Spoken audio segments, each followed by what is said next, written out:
Okay, let's review the Pendulum monster retrade from the Prismatic Summon Duelist box. If you have missed some of the other review, you can check out my channel for more of them.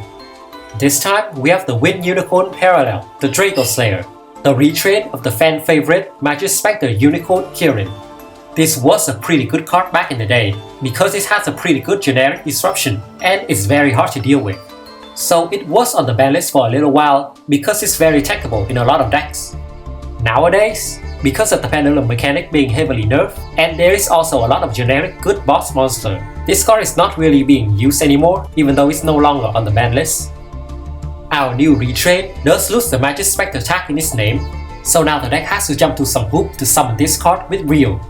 The card do get a pretty good Pendulum effect in exchange for this, where if you have a Pendulum monster in your other Pendulum zone, you can either special summon this card or destroy this card and special summon one level 5 or lower Pendulum monster from your Pendulum zone.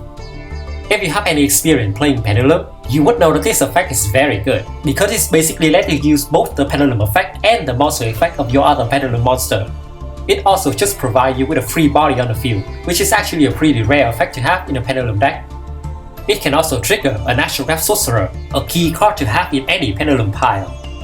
So the world is an oyster with this card, especially in format where Electromite is legal. In terms of monster effect, this card is pretty much just a repeat of the original Kirin. It still has the same protection effect, but only when it is Pendulum summoned, so it is a little bit worse. And it still has a bounce effect as a disruption. So worst things worse, it is still a pretty decent card as an end mode piece. One of the best way to play with this card is definitely with the Dracoslayer package.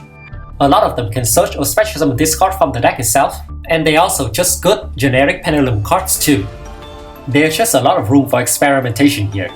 I think there is a lot of Pendulum deck that would love to use this card, even as just an extender. Of course, the two winning deck with this card is Magic Spectre and Dracoslayer. Even though it's probably not gonna help these two decks become Meta Tyrant anytime soon, you can still have some fun with the card. Pendulum decks in general has been in the limbo of playability for a while now, and it is probably for the better.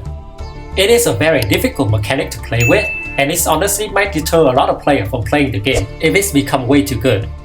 So while I don't think this card is gonna change the status quo for Pendulum, it's still a little fun toy to have for all of you Pendulum players.